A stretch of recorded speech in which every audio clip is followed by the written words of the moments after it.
Cuando abría los ojos en la madrugada, siempre revisaba si el olor a gas ya estaba presente en mi habitación. Mi propia madre y mi padrastro planeaban mi muerte como quien planea una fiesta sorpresa. Ellos no imaginaban que yo sería la única sobreviviente del accidente final. Hola mis queridos, qué bendición poder estar aquí con ustedes hoy. Me llamo Ángela Soledad Villanueva. Ya tengo mis 81 añitos bien vividos y vivo aquí en Tepatitlán de Morelos, en los Altos de Jalisco. Un pueblo tranquilo, acogedor, donde todos se conocen y se ayudan. Es un lugar de gente buena, ¿saben? Muy diferente de donde nací, en Campeche, en la costa del Golfo de México, que era un lugar que solo me traía recuerdos que prefiero no recordar mucho. Hoy en día, mi vida es una bendición. Trabajo en el centro de salud aquí de nuestra comunidad como doctora. Sí, una abuelita doctora. Nunca es tarde para realizar un sueño, ¿verdad? Pueden ver las caritas de los niños cuando me ven con mi bata blanca y el estetoscopio en el cuello. Doctora abuelita, me llaman. Y eso llena mi corazón de alegría, ¿eh? Mi consultorio es sencillo. Tengo una mesita de madera que mi difunto Pascual me hizo antes de partir. En la pared tengo fotos de mis 3 hijos y 7 nietos. También tengo unas plantitas que cuido con cariño, un crucifijo que me regaló mi primera paciente y unos dibujos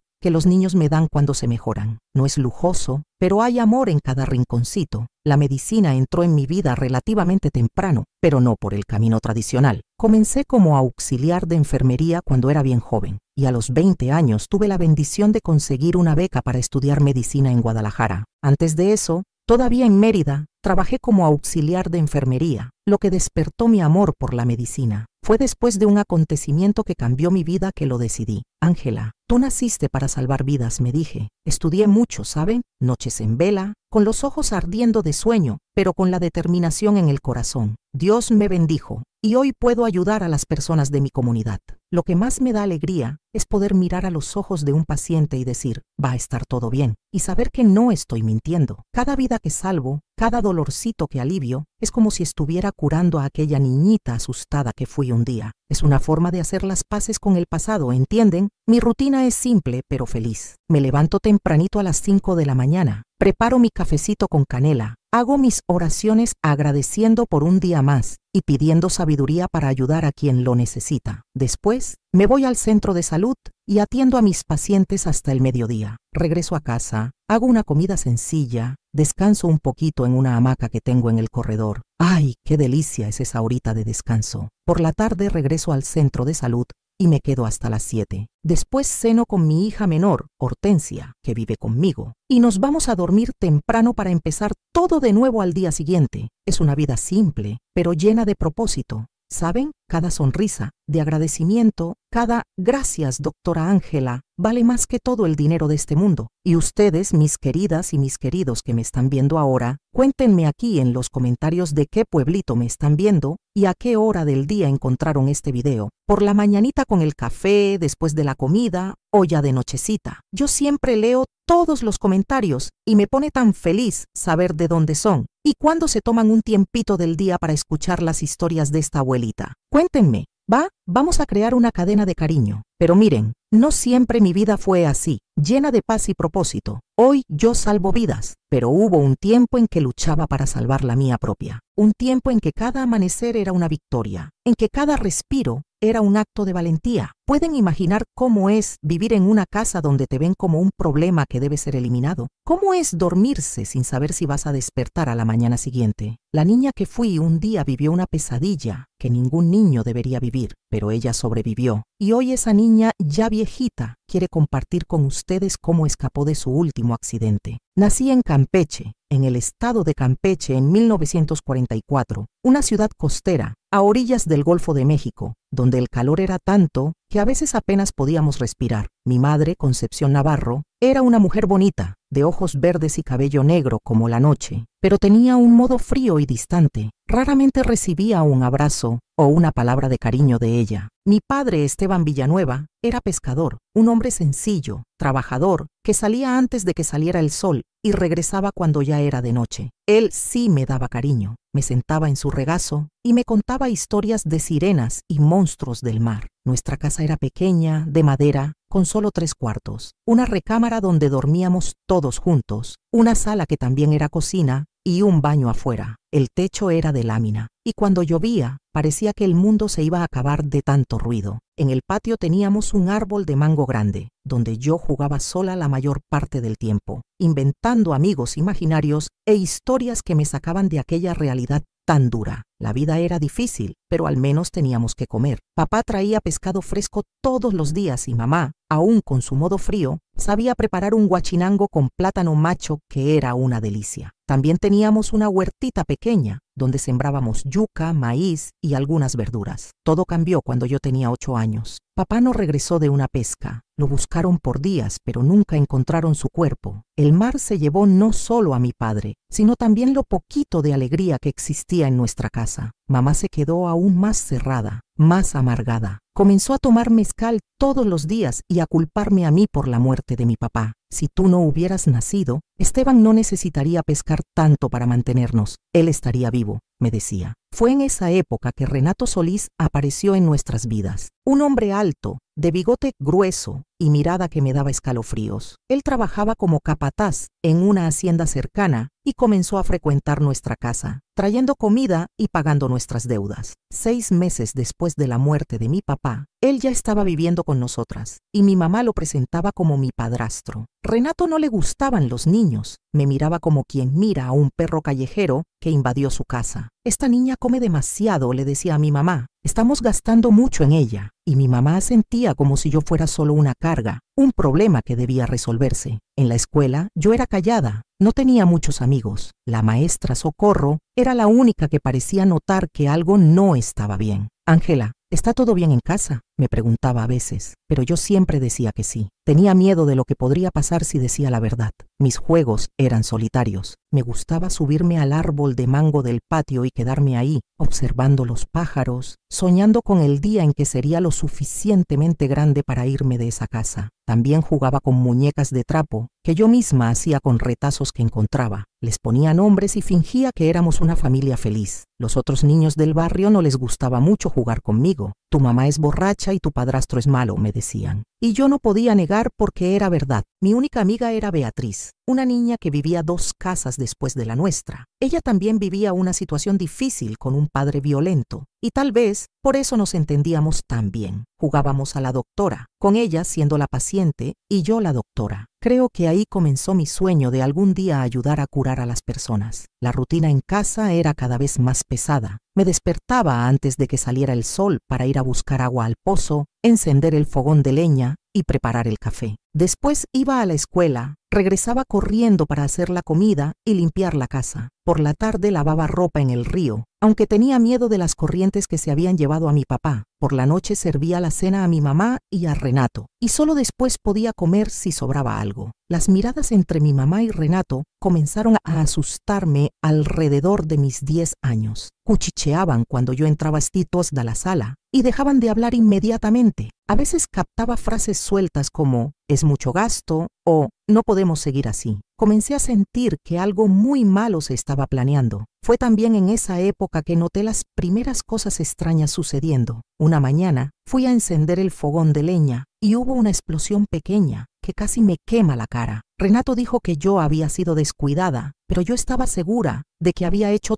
todo como siempre lo hacía. Días después, me resbalé en un escalón mojado que estaba segura de haber secado minutos antes. Me caí y me lastimé el brazo, que se quedó morado por semanas. «Esta niña es tan torpe», le decía mi mamá a las vecinas. «Vive lastimándose». Y las vecinas miraban con lástima, creyendo que yo era solo una niña torpe. Nadie sospechaba que aquellos accidentes no eran para nada accidentales. Recuerdo una vez que fui a recoger mangos del árbol del patio, como hacía todos los días. La rama donde yo siempre me subía parecía más débil, como si alguien la hubiera aserrado parcialmente. Cuando puse mi peso en ella, la rama se rompió. Solo no me lastimé gravemente porque logré agarrarme de otra rama. Cuando conté lo que había pasado, Renato se rió. Niña mentirosa, esa rama ya estaba podrida desde hace tiempo. Tú nomás eres muy mala suerte. Mi infancia se fue convirtiendo en un juego de supervivencia. Cada día era una victoria simplemente por estar viva. Comencé a tomar precauciones, oler la comida antes de comer, verificar los escalones antes de pisar, mirar 2 veces antes de cruzar la calle. Vivía en un estado constante de alerta, como un animalito acorralado. Por las noches, acostada en el petate en la esquina del cuarto, ellos dormían en la única cama, rezaba a la Virgen de Guadalupe para que me protegiera. Por favor, llévame con mi papá, pedía a veces. Otras veces soñaba que era rescatada por algún pariente lejano, que descubría lo que estaba pasando y me llevaba lejos. Pero los parientes nunca vinieron. Y a los 12 años ya sabía que si quería sobrevivir, tendría que confiar solo en mí misma. Fue a esa edad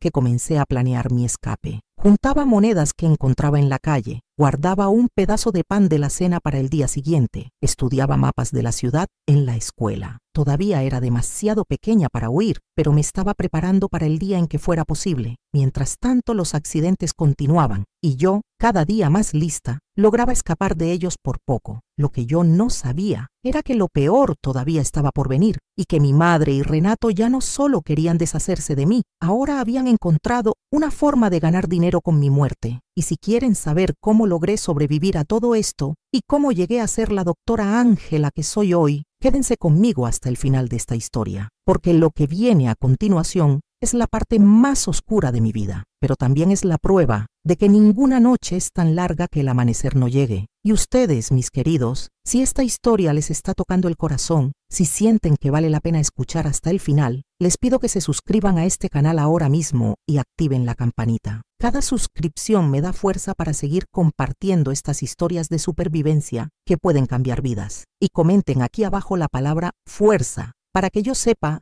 que llegaron hasta aquí y que están listos para escuchar el resto de mi historia. Háganlo ahora, no esperen. Su comentario puede ser justo lo que otra persona necesita ver hoy para no rendirse. Y si creen que alguien más necesita escuchar esto, compartan este video. Nunca sabemos quién está pasando por algo similar y necesita saber que no está solo. Cuando cumplí 13 años en 1957, no hubo pastel ni felicitaciones. Era solo otro día de trabajo y miedo en nuestra casa. Pero fue en ese año que las cosas comenzaron a ponerse verdaderamente peligrosas. Recuerdo que estaba en la cocina pelando yuca para la cena cuando escuché a mi mamá y a Renato conversando en la sala. Normalmente no prestaba atención a sus conversaciones. Siempre eran quejas sobre dinero o sobre mí, pero esa vez algo me hizo aguzar los oídos. Aquella mujer de la aseguradora vino hoy, dijo mi mamá. Preguntó si queríamos hacer un seguro de vida para la niña. Hubo un silencio y después escuché la risa baja y fría de Renato. ¿Y cuánto pagarían si le pasara algo a ella? Mi corazón se heló. Seguí pelando la yuca, pero mi mano temblaba tanto que casi me corté el dedo con el cuchillo. Un buen dinero, respondió mi mamá, en un tono que nunca olvidé. Era como si estuviera hablando de vender una gallina en el mercado, no de la vida de su propia hija. Suficiente para comprar aquel terreno cerca del mar y construir una casa nueva. En ese momento, entendí completamente lo que ya sospechaba desde hacía años. Mi mamá y mi padrastro no solo querían que me fuera de casa, querían que muriera. Y ahora, con un seguro de vida, tendrían una razón financiera aún mayor. Aquella noche, acostada en mi petate, no pude dormir. Mis ojos ardían de tanto llorar en silencio. ¿Cómo una madre podía desear la muerte de su propia hija? ¿Qué había hecho yo tan terrible para merecer ese odio? Esas preguntas me atormentaban, pero no había respuestas. A la mañana siguiente, sentí el olor, un olor fuerte a gas que venía del pequeño tanque que usábamos para la estufa cuando no teníamos leña. El tanque estaba extrañamente cerca de mi petate y la manguera que lo conectaba a la estufa parecía haber sido deliberadamente aflojada. Si no me hubiera despertado en ese exacto momento, tal vez no estaría aquí para contar esta historia. «¡Mamá! ¡El gas está escapando!», grité corriendo a la cocina. Ella me miró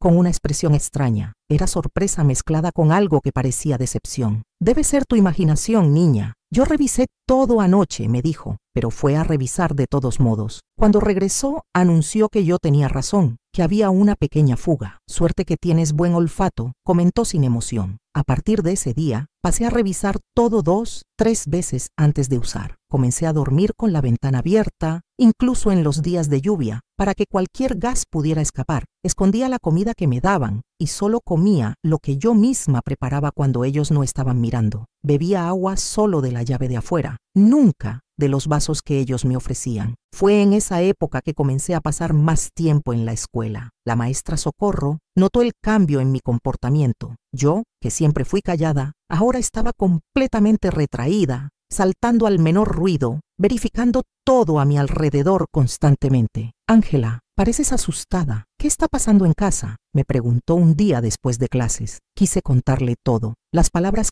casi escaparon de mi boca. Pero entonces pensé, ¿y si nadie me cree? ¿Y si me mandan de vuelta a casa y mi situación se pone aún peor? Así que mentí una vez más. Nada, maestra. Solo estoy cansada. Ella me miró largamente, sus ojos mostrando que no me creía, pero también que respetaba mi silencio. Si necesitas hablar, aquí estoy. Fue todo lo que dijo. Los accidentes se volvieron más frecuentes y más peligrosos después de aquella conversación sobre el seguro. Una mañana, mientras yo barría el patio, un ladrillo cayó del techo, pasando a centímetros de mi cabeza. El viento debe haberlo tirado, dijo Renato, en un día sin viento alguno. Otra vez encontré pedazos de vidrio en mi plato de comida. Debe haberse roto algo en la cocina sin que te dieras cuenta, comentó mi mamá, aunque sabía que yo acababa de limpiar toda la cocina. Lo peor sucedió cuando yo tenía 14 años. Lavaba la ropa a la orilla del río, como hacía todas las tardes. El río estaba crecido por las lluvias, la corriente más fuerte de lo normal. De repente, sentí un empujón fuerte en la espalda. No vi quién fue, mi mamá o Renato, pero caí al agua, siendo arrastrada inmediatamente por la corriente. ¡Socorro!, grité tragando agua, luchando contra la fuerza del río. Nadie vino. A lo lejos vi a mi mamá y a Renato simplemente observando, sin hacer ningún movimiento para salvarme. En ese momento, sola en el agua luchando por mi vida, algo dentro de mí cambió. Ya no era miedo lo que sentía, sino rabia, una rabia fría, calculada, que me dio fuerzas para nadar contra la corriente, agarrarme de una rama baja y sacarme del agua lejos de sus ojos. Me quedé escondida por horas, observando nuestra casa desde lejos. Vi a mi mamá llorando, no de tristeza, sino actuando para los vecinos que comenzaban a reunirse. «Mi hija, el río se llevó a mi hija, así como se llevó a mi esposo», gritaba mientras Renato consolaba a la viuda supuestamente en duelo por segunda vez. Estaba a punto de salir de mi escondite cuando escuché a Renato hablando con el comandante Refugio, el único policía de nuestra pequeña comunidad.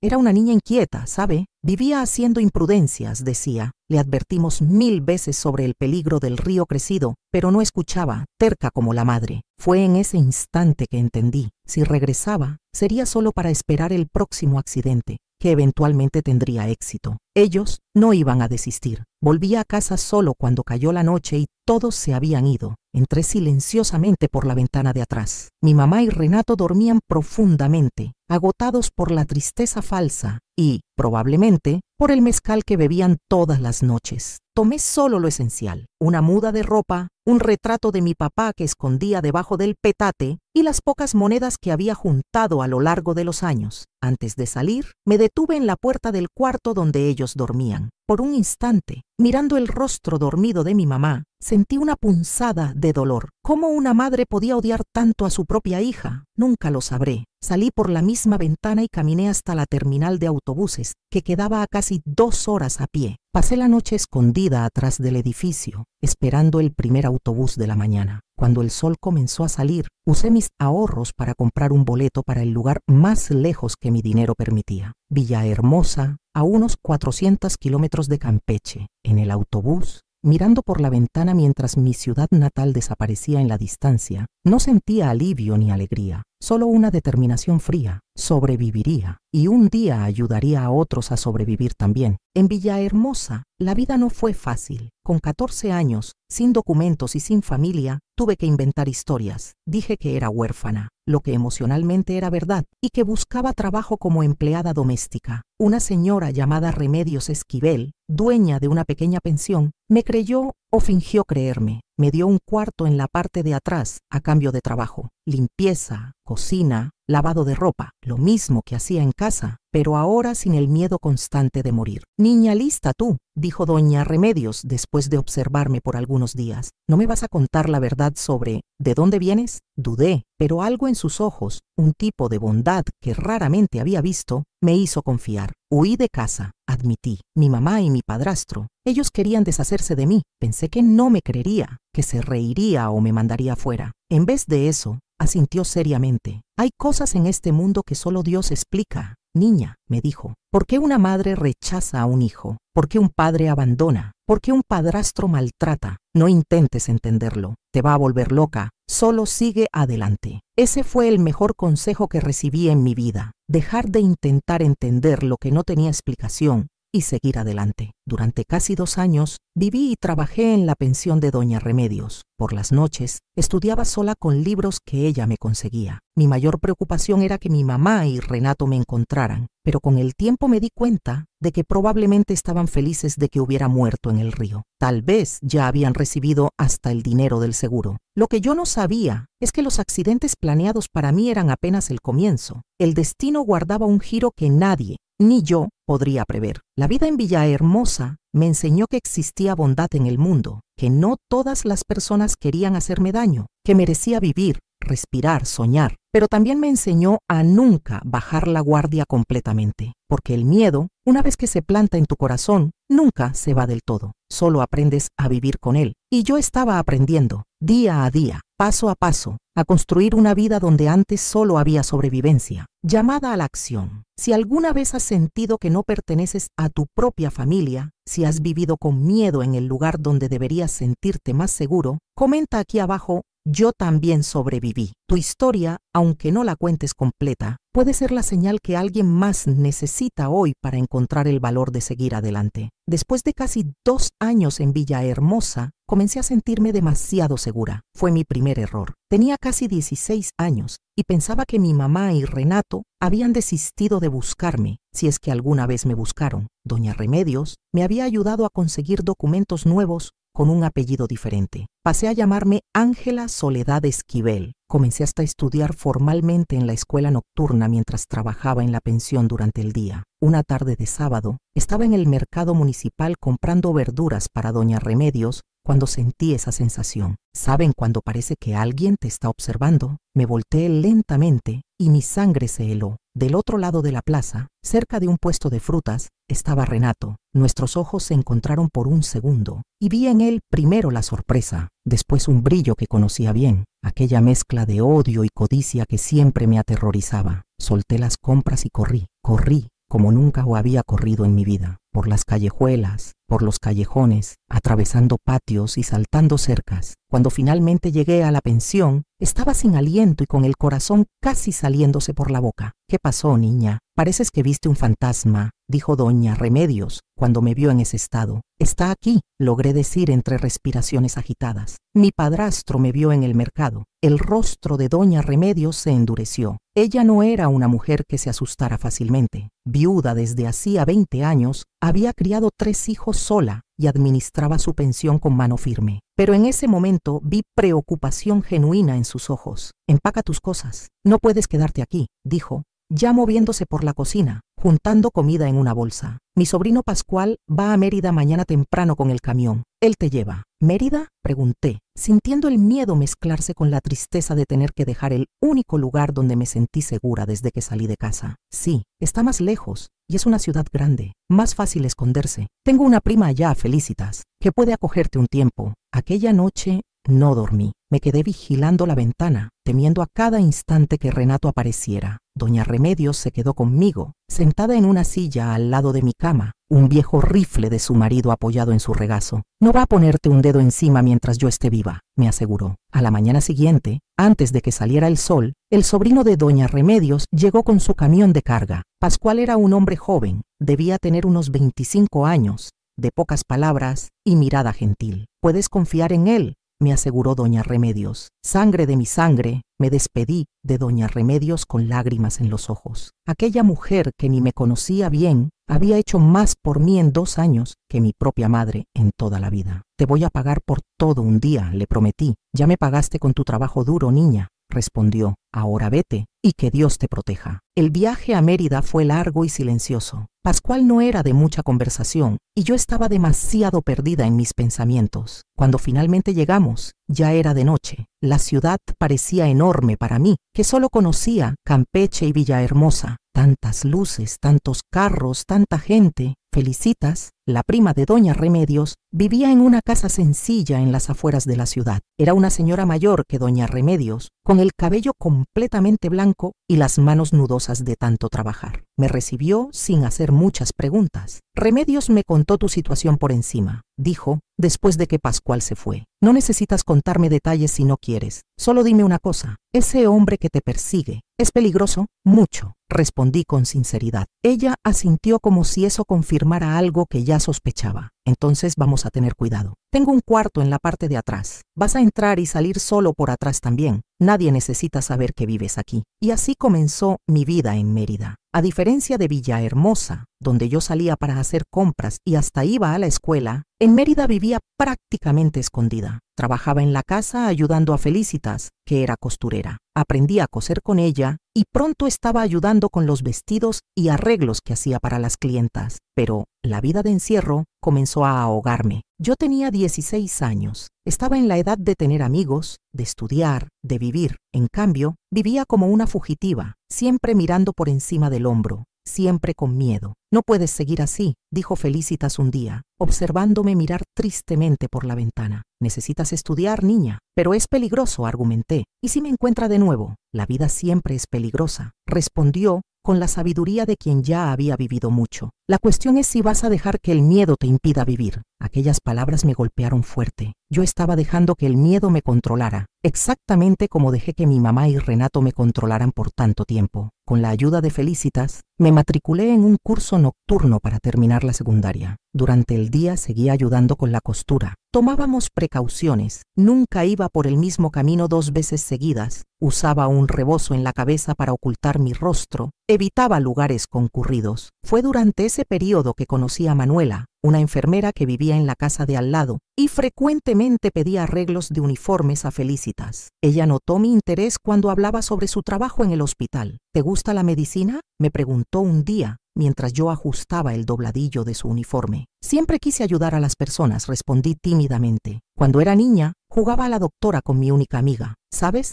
Están necesitando auxiliares de enfermería en el hospital donde trabajo, comentó casualmente. No necesitas tener experiencia. Ellos entrenan. El salario no es gran cosa, pero es un comienzo. Mi corazón se aceleró. Era la oportunidad de comenzar a caminar por el sendero con el que siempre soñé, pero el miedo todavía estaba ahí, paralizante. No sé si pueda, murmuré. Hay gente que podría reconocerme. Manuela me miró largamente. Después dijo algo que nunca olvidé. El miedo es como un carcelero, Ángela. Te mantiene en la prisión, pero no te das cuenta de que la llave está de tu lado de la puerta. Aquella noche no dormí pensando en sus palabras. A la mañana siguiente tomé mi decisión. Me iba a postular para la vacante en el hospital. Conseguí el empleo como auxiliar de enfermería. El trabajo era arduo. Limpieza, cambio de sábanas, ayuda a los pacientes más débiles. Pero yo amaba cada minuto. Por primera vez en mi vida, sentía que estaba haciendo algo importante, algo que importaba. Fue en el hospital que conocí al doctor Armando Cisneros, un médico ya mayor, que parecía notar mi interés y dedicación. Él comenzó a enseñarme pequeños procedimientos, más allá de lo que se requería en mi función. Tienes talento para esto, me decía. Deberías pensar en estudiar medicina. Mi vida finalmente parecía encontrar un rumbo. Trabajaba durante el día en el hospital, estudiaba por la noche para terminar la preparatoria y los fines de semana todavía ayudaba a Felicitas con las costuras. El miedo de Renato todavía existía, pero ya no me paralizaba como antes, hasta que casi 2 años después, él me encontró nuevamente. Estaba saliendo del hospital después de mi turno cuando lo vi del otro lado de la calle. No había duda, era él, observando, esperando. Mi primer instinto fue correr, pero algo me detuvo. Yo ya no era aquella niña asustada de Campeche o la adolescente en fuga de Villahermosa. Tenía casi 18 años ahora. Tenía un trabajo, estaba construyendo una vida. En lugar de huir, entré nuevamente al hospital y busqué al doctor Armando.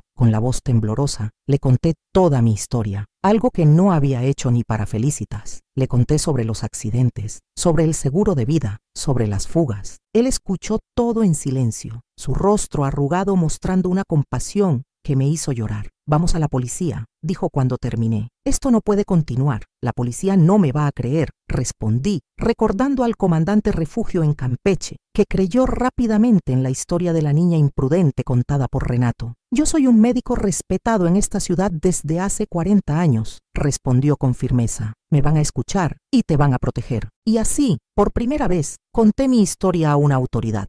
El comandante de policía de Mérida era un hombre serio llamado Héctor Montemayor. Escuchó atentamente, tomó notas y prometió investigar. Agentes fueron enviados para arrestar a Renato, pero él había desaparecido. Va a volver, le dije al comandante. Él siempre vuelve. Cuando vuelva estaremos listos, fue la respuesta. Pero yo sabía, en el fondo de mi corazón, que la policía no podría protegerme para siempre. Renato era paciente y determinado. Esperaría el tiempo que fuera necesario para terminar lo que había comenzado. Y mientras él estuviera libre, yo nunca estaría realmente segura. Fue en esa época que comencé a tener pesadillas terribles. Soñaba con gas escapando, con agua ahogándome, con fuego consumiéndolo todo. Me despertaba sudando frío, gritando en medio de la noche. Felicitas estaba preocupada. Decía que necesitaba ayuda. El doctor Armando sugirió que consultara a una colega suya, psicóloga, para lidiar con el trauma. Pero yo sabía que la terapia no resolvería mi problema real. Renato todavía estaba allá afuera y no desistiría mientras yo estuviera viva. El miedo volvió a consumirme. Comencé a faltar al trabajo, a saltar clases. Pasaba días enteros dentro de casa con las cortinas cerradas, sobresaltándome con cualquier ruido. No puedes seguir así, dijo Felicitas una noche. Te estás matando poco a poco. Es exactamente lo que ellos quieren. Ella tenía razón. Estaba dejando que ellos ganaran, incluso a distancia. Aquella noche, acostada en la cama, mirando el techo, tomé una decisión. No huiría más. Estaba cansada de correr, de esconderme, de vivir con miedo. Si Renato quería encontrarme, dejaría que me encontrara. Pero esta vez, las cosas serían diferentes. Esta vez, yo estaría preparada. El invierno de 1962 en Mérida fue especialmente frío. O tal vez era solo el frío que yo sentía por dentro, aquel miedo constante que congelaba mi alma. Ya habían pasado algunas semanas desde la reaparición de Renato y yo vivía en estado de alerta permanente. La policía hacía rondas ocasionales cerca de la casa de Felicitas, pero yo sabía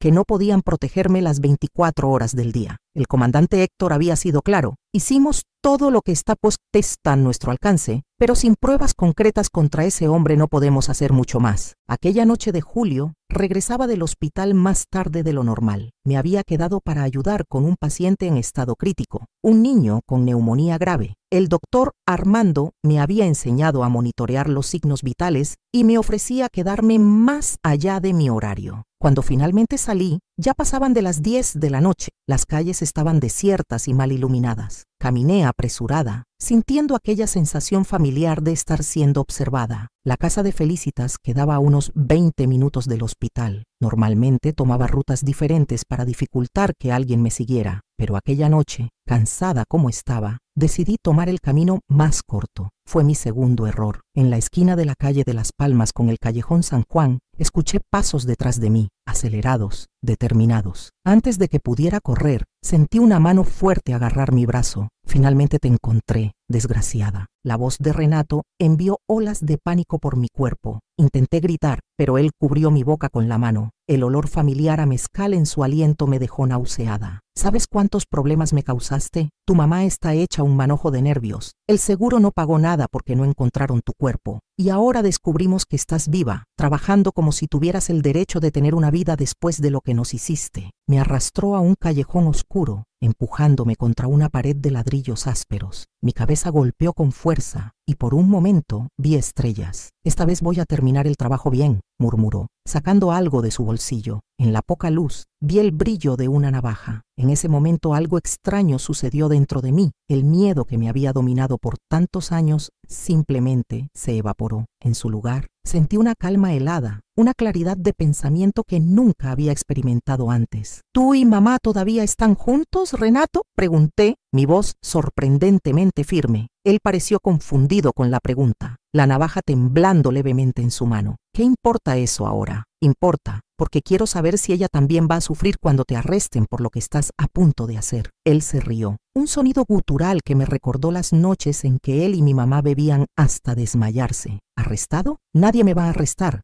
Va a parecer un asalto. Esta ciudad está llena de delincuentes. ¿Estás seguro?, pregunté, manteniendo mi voz calmada. El comandante Héctor conoce toda mi historia. El doctor Armando, uno de los médicos más respetados de la ciudad, testificó a mi favor. Están esperando que cometas un error. Vi la duda pasar por su rostro. La mano que sostenía la navaja titubeó. Y hay más, continué ganando tiempo. Le conté todo a Felicitas, a doña Remedios en Villahermosa. Dejé cartas selladas con cada una de ellas para ser abiertas en caso de que algo me pase. Cartas detallando cada accidente que tú y mamá planearon. Era mentira, claro. No había cartas, pero Renato no necesitaba saberlo. Estás mintiendo, dijo, pero su voz ya no tenía la misma certeza. ¿Quieres arriesgarte? Si algo me pasa esta noche, ¿cuántos policías crees que van a estar tocando tu puerta mañana? Fue en ese momento que escuché voces acercándose. Una pareja regresando a casa, hablando fuerte, probablemente después de alguna fiesta. Renato también las oyó. Miró la navaja en su mano,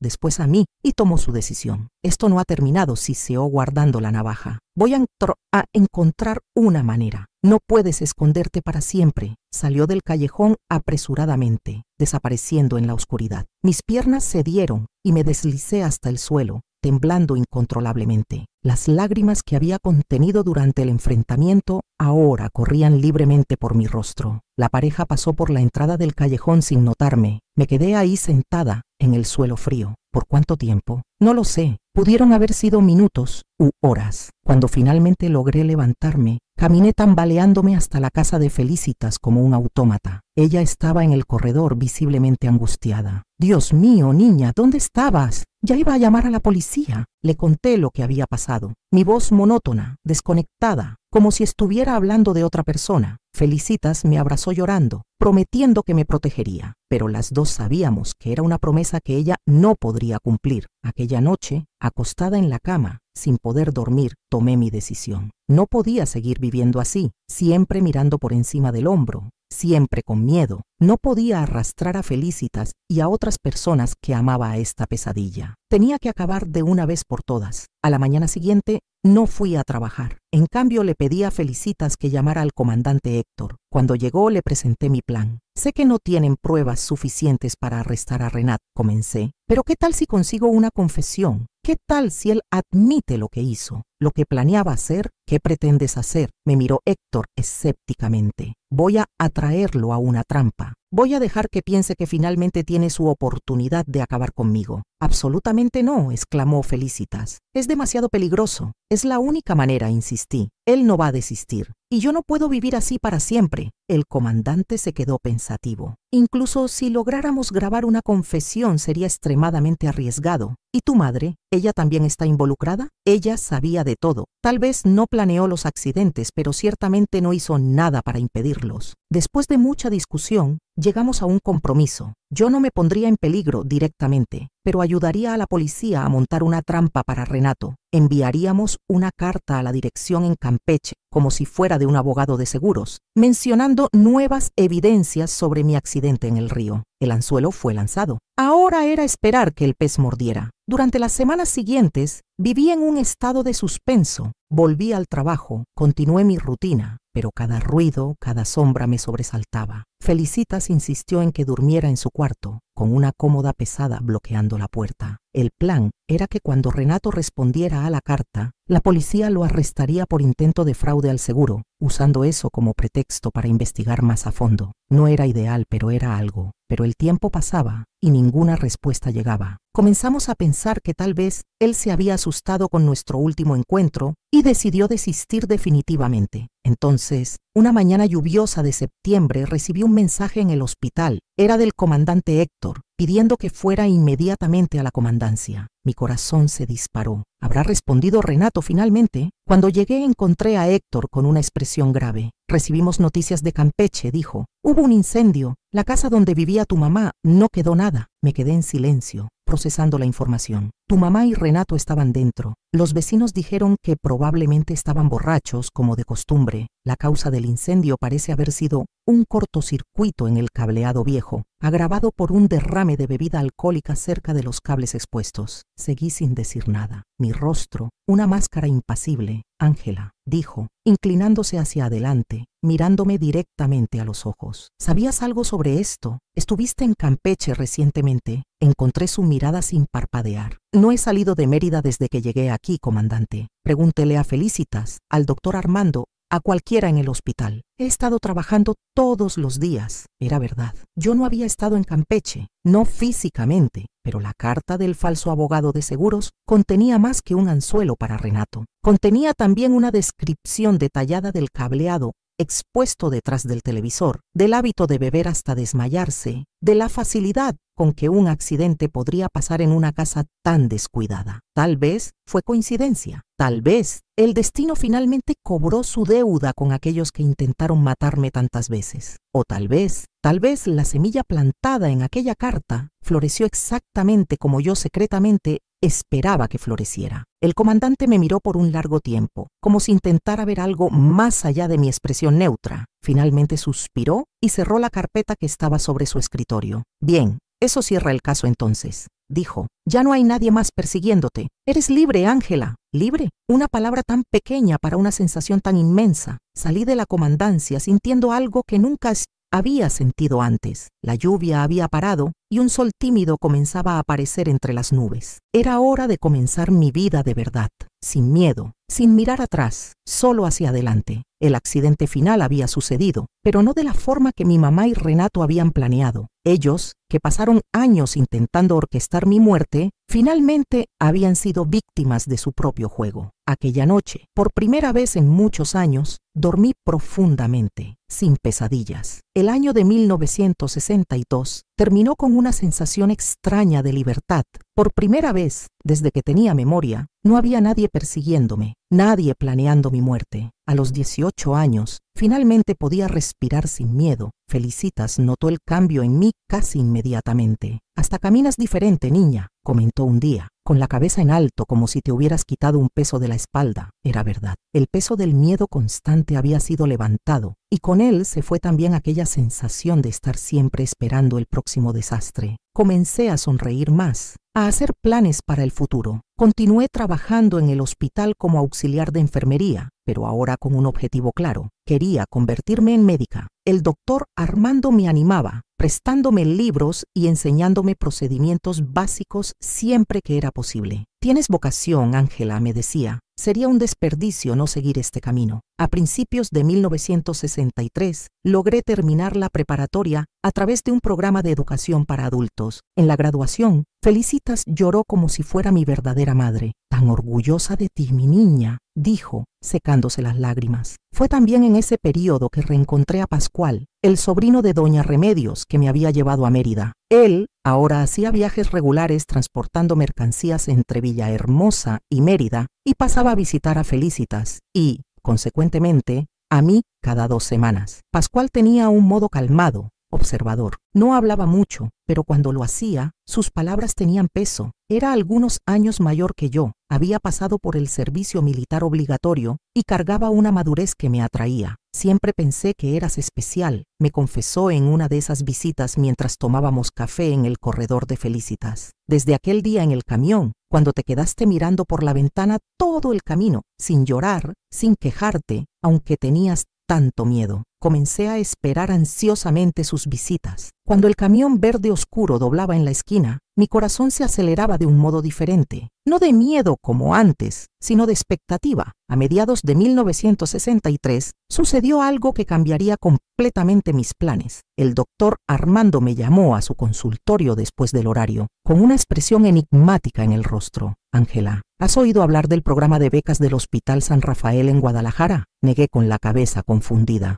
Es un programa nuevo, continuó. Están ofreciendo becas para jóvenes prometedores del área de salud, especialmente de regiones necesitadas. Mandé tu solicitud y están de acuerdo. La beca es tuya, si la quieres. Me quedé sin palabras, mirando a aquel hombre que se había convertido en una especie de padre para mí. ¿Hizo eso por mí?, logré finalmente decir. Él sonrió, aquella sonrisa gentil que calmaba a tantos pacientes. Mereces esta oportunidad, Ángela. Era una oportunidad increíble. La beca cubriría no solo mis estudios, sino también alojamiento y una pequeña ayuda económica. Podría finalmente realizar mi sueño de convertirme en médica, pero la idea de dejar Mérida, dejar a Felicitas y ahora a Pascual me causaba un apretón en el corazón. ¿Puedo pensarlo un poco?, le pedí al doctor Armando. Claro, respondió, pero no pienses demasiado. Algunas oportunidades aparecen solo una vez en la vida. Aquella noche le conté todo a Felicitas. Esperaba que se pusiera triste con la posibilidad de mi partida, pero su reacción me sorprendió. Tienes que ir, dijo firmemente. Es lo que siempre quisiste, ¿no? Ser médica, ayudar a los demás. Pero ¿y tú? ¿Y Pascual?, pregunté con la voz embargada. ¡Ay, mi niña!, sonrió, tomando mis manos entre las suyas, nudosas por el trabajo de toda una vida. A las personas que amamos de verdad no las perdemos, aunque estén lejos. Y Guadalajara no está en el fin del mundo. Hay autobuses que van y vienen. En cuanto a Pascual, reaccionó de la manera que yo ya debería esperar. Calmado, ponderado, apoyador. ¿Crees que un poquito de distancia me vaya a alejar de ti?, preguntó con aquella media sonrisa en el rostro. Mi camión recorre todo este país. Guadalajara es solo una parada más en mi mapa ahora. Con el apoyo de ellos, acepté la beca. En enero de 1964, a los 20 años, me mudé a Guadalajara para comenzar mi carrera de medicina. Los años en Guadalajara fueron intensos. Estudiaba como nunca, determinada a aprovechar cada segundo de aquella oportunidad. Vivía en una casa de huéspedes con otras 5 estudiantes, todas más jóvenes que yo, la mayoría de familias acomodadas. Al principio me sentí desplazada. Ellas hablaban de viajes, de fiestas, de una vida que yo nunca tuve, pero con el tiempo encontré mi lugar. Pascual cumplió su promesa. Reorganizó sus rutas para pasar por Guadalajara al menos una vez al mes. Llegaba siempre con algún recuerdo de Felicitas, un pan de elote, un tejido nuevo para mi cama, un vestido que ella había cosido especialmente para mí. Nuestra relación se fue profundizando poco a poco, con la solidez de algo que se construye con cuidado, ladrillo por ladrillo. No hubo grandes declaraciones románticas ni gestos dramáticos. Era algo más simple y al mismo tiempo más fuerte. La certeza de que podíamos contar uno con el otro,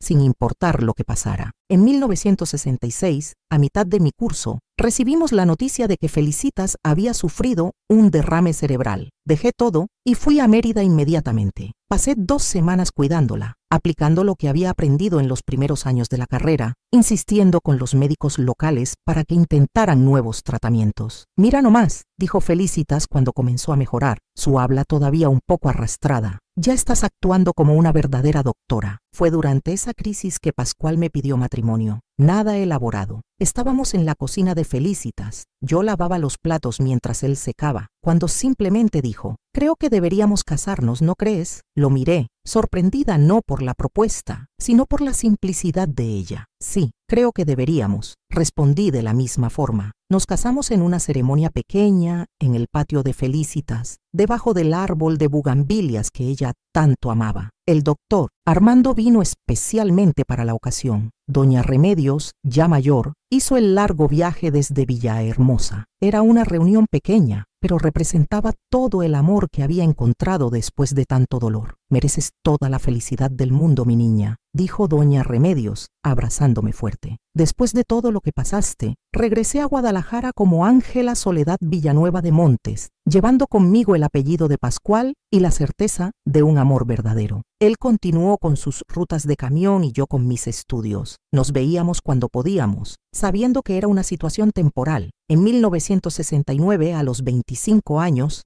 me gradué de medicina. En la ceremonia de graduación, miré hacia el público y vi a todos aquellos que me habían ayudado a llegar hasta ahí. Pascual, Felicitas ya recuperada, doña Remedios, el doctor Armando. Personas que habían creído en mí cuando yo misma dudaba que pudiera escapar del ciclo de violencia en el que nací. Al recibir mi diploma, no pude dejar de pensar en cuán improbable era mi jornada. de la niña que huía de accidentes orquestados a la médica graduada, lista para salvar vidas. El contraste no podría ser mayor. Después de la graduación, Pascual y yo necesitábamos decidir dónde establecernos. Él había economizado dinero suficiente para comprar su propio camión, lo que le daba más libertad para escoger dónde vivir. Quiero ir a un lugar tranquilo, le dije, lejos de Campeche, lejos de los recuerdos malos. Pascual mencionó Tepatitlán de Morelos, en Jalisco, un pueblo pequeño donde había entregado mercancías algunas veces. Es un lugar bonito, en crecimiento, pero todavía mantiene ese aire de pueblo y tiene un centro de salud que estaba necesitando médicos, por lo que escuché. Fue así que, a principios de 1970, nos mudamos a Tepatitlán. Compramos una casa sencilla con un patio grande donde sembré un árbol de mango, en homenaje a Felicitas. Comencé a trabajar en el centro de salud local, realizando finalmente mi sueño de cuidar a las personas. Pascual abrió una pequeña transportadora con 2 camiones. El negocio prosperó rápidamente. Él conocía las carreteras como la palma de su mano y tenía una reputación de confiabilidad que atraía clientes. En los años siguientes, fuimos bendecidos con 3 hijos. Primero Remedios, en homenaje a la mujer que me salvó en Villahermosa. Después Armando, por mi mentor. Y finalmente Hortensia, nuestra menor, que hoy vive conmigo y me ayuda en el centro de salud. Quería homenajear a Felicitas poniendo su nombre a mi hija, pero Pascual pensó que era nombre de abuela, no de niña. Entonces escogimos Hortensia. La vida en Tepatitlán era exactamente lo que siempre soñé. Tranquila, productiva, rodeada de personas que amaba. El miedo que me acompañó por tantos años finalmente había desaparecido por completo. Ocasionalmente, una pesadilla todavía me despertaba en medio de la noche. Imágenes de gas escapando, agua ahogándome, fuego consumiéndolo todo. En esos momentos, Pascual me abrazaba en silencio hasta que volvía a dormir. «Estás segura ahora», susurraba. «Nadie más va a lastimarte». Y yo creía, porque finalmente era verdad.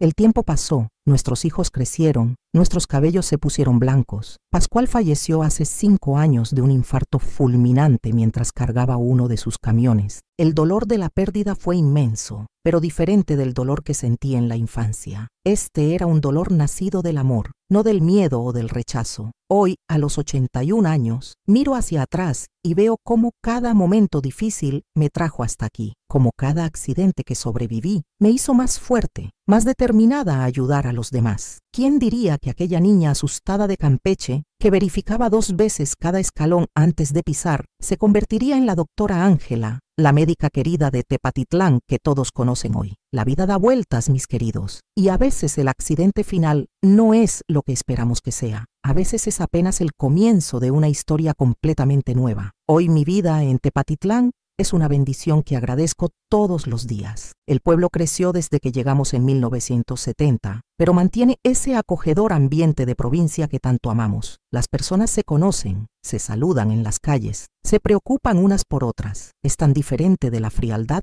que conocí en la infancia. Mi rutina comienza temprano, como les conté. Me levanto a las 5 de la mañana, hago mi café con canela, un hábito que adquirí de Felicitas, y paso algunos minutos en oración. No siempre fui muy religiosa, pero con el tiempo aprendí a agradecer por las bendiciones que recibí, incluso después de tanto sufrimiento. El centro de salud donde trabajo queda a 15 minutos de mi casa, una caminata que hago con gusto. A lo largo del camino, las personas me saludan. «Buenos días, doctora Ángela». Los más viejos se detienen para platicar, contar sobre los nietos, preguntar sobre algún remedio para los dolores. Los más jóvenes me respetan como una especie de abuela colectiva de la comunidad. Muchos me preguntan por qué sigo trabajando a los 81 años, cuando podría estar jubilada, descansando. La verdad es que mi trabajo nunca fue solo un trabajo. Es mi misión. Cada vez que ayudo a alguien, que alivio un dolor, que salvo una vida, siento que estoy dando sentido a todo lo que pasé. Es como si cada persona que salvo hoy fuera un poco de aquella niña asustada que fui un día. Mi consultorio en el centro de salud es sencillo, pero acogedor. La mesa de madera que mencioné, hecha por Pascual, es mi orgullo. Él la construyó cuando compramos nuestra casa, diciendo que yo necesitaba un lugar especial para estudiar y atender a mis pacientes. Después de que él se fue, esa mesa se volvió aún más preciosa, un pedazo de él que permanece conmigo. En las paredes, además de las fotos de la familia y los dibujos de los niños, tengo también mi diploma de medicina, enmarcado al lado de una foto de mi graduación. Aquella foto es especial. Muestra a Pascual, Felicitas, Doña Remedios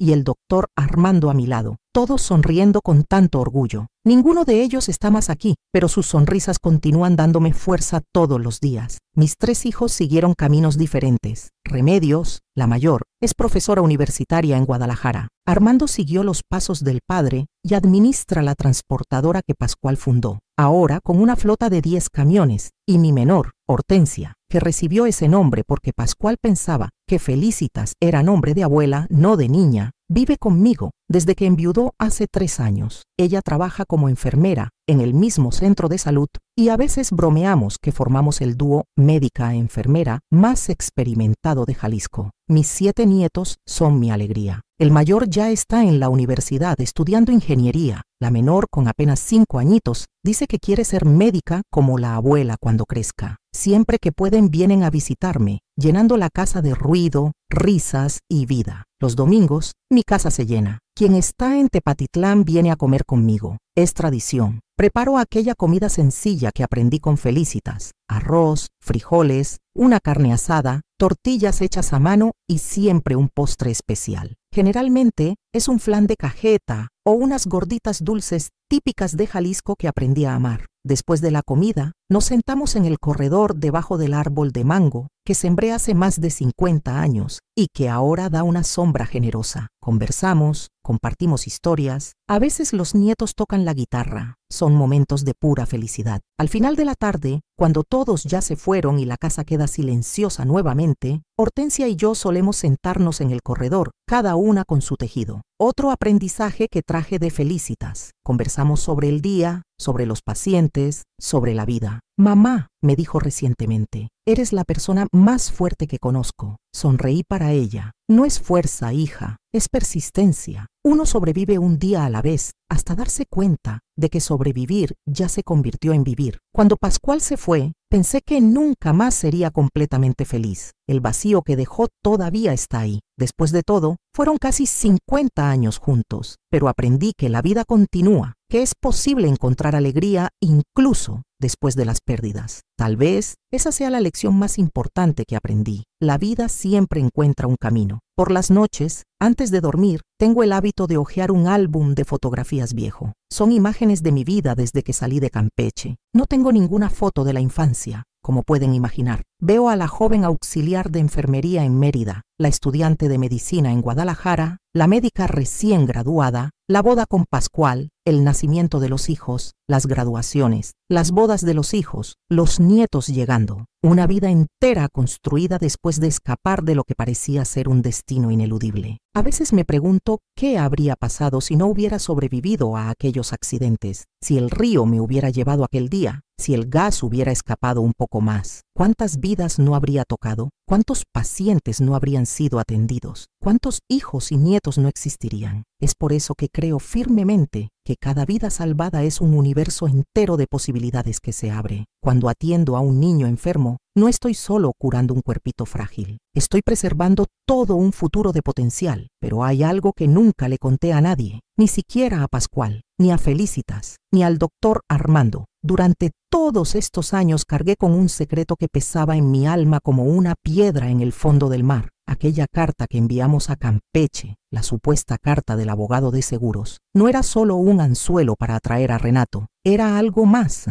Yo sabía exactamente cómo era aquella casa, conocía cada rincón, cada peligro, el cableado expuesto detrás del televisor viejo, la forma en que mi mamá y Renato bebían hasta desmayarse en aquella sala pequeña, las botellas de mezcal que siempre dejaban cerca del cableado. En la carta no solo mencioné nuevas evidencias sobre mi supuesto accidente, describí con detalles precisos cómo los accidentes domésticos eran tan comunes en casas viejas, cómo un cortocircuito podría fácilmente causar un incendio, cómo el alcohol derramado podría acelerar las llamas. No les dije que prendieran fuego a la casa, no toqué nada, no estuve ahí físicamente, pero planté la semilla, la idea, el método. ¿Fue el destino? ¿Fue coincidencia? ¿O fue mi carta la que les dio la idea de simular un accidente que, irónicamente, se volvió real? Nunca lo sabré con certeza. Durante años, esa pregunta me atormentó, especialmente en los primeros años después de graduarme, cuando hacía el juramento hipocrático de salvar vidas. ¿Cómo podía salvar vidas cuando tal vez había contribuido a terminar con dos? Incluso si esas dos vidas habían intentado terminar con la mía tantas veces. Pascual notó en nuestros primeros años de casados que yo a veces me quedaba despierta en medio de la noche mirando el techo. ¿Qué te preocupa?, me preguntaba. Nada, mentía, solo pensando en los pacientes, pero no eran los pacientes, era el peso de aquel secreto. Cuando nació mi primera hija, Remedios, la sostuve en mis brazos y lloré, no solo de alegría, sino también de alivio, porque en ese momento entendí que había creado vida, que sin importar lo que hubiera pasado en el pasado, ahora estaba trayendo vida al mundo. Con cada paciente que salvé, con cada niño que curé, con cada vida que toqué para mejor, sentí que estaba pagando una deuda invisible, no con mi mamá o con Renato, sino con el universo mismo. Felicitas falleció en 1985, a los 89 años. Estuve con ella en sus últimos días. Una tarde, cuando estábamos solas, ella me tomó la mano con sus dedos frágiles y me dijo: Ángela, cualquier cosa que hayas hecho para sobrevivir, cualquier peso que cargues, quiero que sepas que merecías vivir. Ninguna madre que planea la muerte de su hija merece ser llamada madre. Fue como si ella supiera, como si pudiera ver a través de mí. Suelta ese peso, mi niña, susurró. Ya sufriste suficiente. Lloré tanto ese día. Lloré por todo, por la niña que fui, por la mujer que me convertí, por el peso que cargué en silencio por tantos años. El doctor Armando falleció en 1992. En su funeral, su hijo me entregó una carta que él había dejado para mí. En ella escribió: Ángela, vi en tus ojos la primera vez que me contaste tu historia que cargabas con más de lo que decías. No necesito saber qué, solo necesito que sepas esto. Sobrevivir no es un crimen, protegerte no es un pecado. Vivir cuando otros quisieron que murieras es tu derecho, no tu culpa. Esas palabras me liberaron de una forma que no puedo explicar. Doña Remedios fue la última en partir, en 1998, a los 95 años. Viajé a Villahermosa para su funeral. Antes de que cerraran el ataúd, me acerqué y le susurré: gracias por enseñarme que algunas cosas no necesitan entenderse, solo necesitan dejarse atrás. Hoy, a los 81 años, he hecho las paces con mi pasado. No sé si aquella carta causó el incendio o si fue realmente un accidente, y he aprendido a vivir con esa incertidumbre. Lo que sí sé es esto: sobreviví, y con mi supervivencia vine la posibilidad de ayudar a cientos, tal vez miles de personas a lo largo de mi carrera. Fue un precio justo. No me corresponde a mí juzgar, eso le corresponde a un poder mayor que yo. Pero puedo decir esto: cada vida que salvo es mi forma de agradecer por la oportunidad de estar viva. Cada paciente que curo es mi manera de demostrar que merecía sobrevivir. Y cada noche, cuando me acuesto en paz, sé que he hecho más bien en este mundo del que habría existido si aquella niña de 14 años se hubiera ahogado en aquel río en Campeche. El silencio que cargué por décadas finalmente encontró su voz, no en confesiones, sino en acciones, no en palabras, sino en vidas salvadas. Y esa, mis queridos, es la verdad más profunda que puedo compartir con ustedes hoy. Cuando Remedios nació en 1971, algo dentro de mí se rompió y se reconstruyó al mismo tiempo. La sostuve en mis brazos por primera vez en aquella pequeña clínica de Tepatitlán, y todo mi cuerpo tembló. No era solo emoción, era terror puro. Mientras miraba ese rostro diminuto, esos ojos cerrados, esas manitas que se aferraban a mi dedo, una pregunta me atravesó como un cuchillo. ¿Seré capaz de amarla como una madre debe amar? ¿O llevo dentro de mí la misma frialdad que vi en los ojos de mi mamá? Pascual notó mi silencio extraño en los días siguientes al nacimiento. Yo amamantaba a Remedios, la cuidaba, hacía todo lo que una madre debe hacer, pero había una distancia emocional que no podía explicar ni controlar. ¿Qué pasa, Ángela?, me preguntó una noche, cuando la bebé dormía en su cuna al lado de nuestra cama. Pareces asustada de tu propia hija. Y entonces se desató todo. Lloré como no lloraba desde que era niña. Le conté mis miedos más profundos. ¿Y si soy como ella, Pascual? ¿Y si llevo su misma sangre fría? ¿Y si un día miro a mi hija y siento lo mismo que mi mamá sintió por mí? Pascual me abrazó fuerte, dejándome llorar en su hombro. Escúchame bien, Ángela Soledad Villanueva de Montes, dijo con una firmeza que nunca le había escuchado. El hecho de que te preocupe convertirte en tu madre ya demuestra que nunca lo serás. Las personas crueles no se cuestionan, no tienen miedo de hacer daño. Tú tienes miedo precisamente porque eres diferente. Sus palabras me ayudaron, pero el miedo no desapareció completamente. Durante los primeros meses de vida de Remedios, yo la observaba constantemente. Analizaba cada una de mis reacciones. Cuando lloraba en la madrugada, sentía yo irritación o preocupación. Cuando me necesitaba, sentía yo rechazo o ternura. Me aterraba descubrir alguna señal de la frialdad de mi madre dentro de mí. Felicitas vino a visitarnos cuando Remedios tenía 3 meses. Ella, con su sabiduría de siempre, notó inmediatamente mi angustia. «Estás demasiado en tu cabeza, niña», me dijo mientras mecíamos a la bebé en el corredor. «El amor no se analiza, se siente. Y yo veo cómo miras a esta criatura, con adoración, con miedo de que algo le pase. Eso es amor de madre, Ángela, el amor verdadero». «Pero mi mamá», comencé a decir. «Tu mamá era una mujer enferma», me interrumpió Felicitas. No sé si era el alcohol, si era algo en su mente, o si simplemente había maldad en su corazón. Pero eso no se hereda, ¿me oyes? Tú eres tú, ella era ella, no son la misma persona. Poco a poco,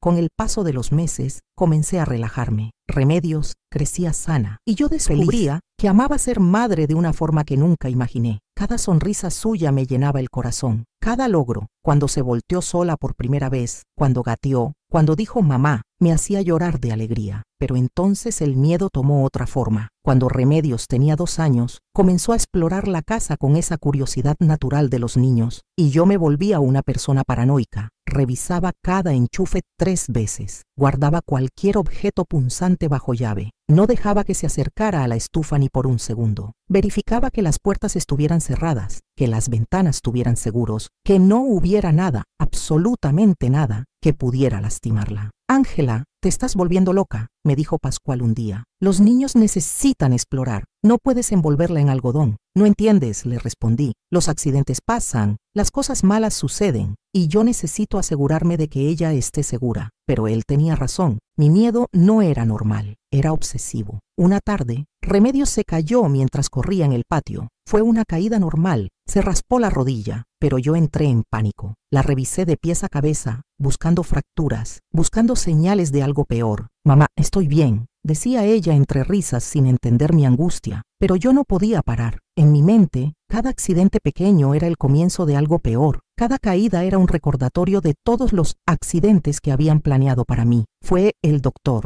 Armando, en una de sus visitas a Tepatitlán, quien finalmente me confrontó. «Ángela, estás proyectando tu trauma en tu hija», me dijo con esa honestidad directa que siempre tuvo. «Ella no está en peligro, no vive en la misma casa donde tú creciste, no tiene los mismos padres, necesitas dejarla ser niña». «Pero, ¿y si algo pasa?», susurré. «Algo siempre puede pasar», respondió, «pero no puedes vivir en constante terror, y más importante, no puedes hacer que ella viva en terror. Si sigues así, vas a transmitirle tu miedo, y ese será tu legado, no amor sino miedo». Esas palabras me golpearon como un balde de agua fría. Estaba yo, sin querer, dañando a mi hija de una forma diferente, pero igual de perjudicial que mi mamá me dañó a mí. Comencé a trabajar en mí misma. Cuando Remedios jugaba, yo respiraba profundo y la dejaba ser. Cuando se caía, esperaba un segundo antes de correr a ayudarla, dándole la oportunidad de levantarse sola. Poco a poco, aprendí a separarla de mi pasado. Ella no era yo, y yo no era mi madre. Cuando Armando nació en 1973, ya estaba mejor preparada emocionalmente. El miedo todavía estaba ahí, pero aprendí a manejarlo, a no dejar que controlara cada decisión. Y cuando Hortensia llegó en 1976, finalmente me sentí en paz con mi rol de madre. Pero el verdadero desafío vino cuando Remedios cumplió 8 años, la misma edad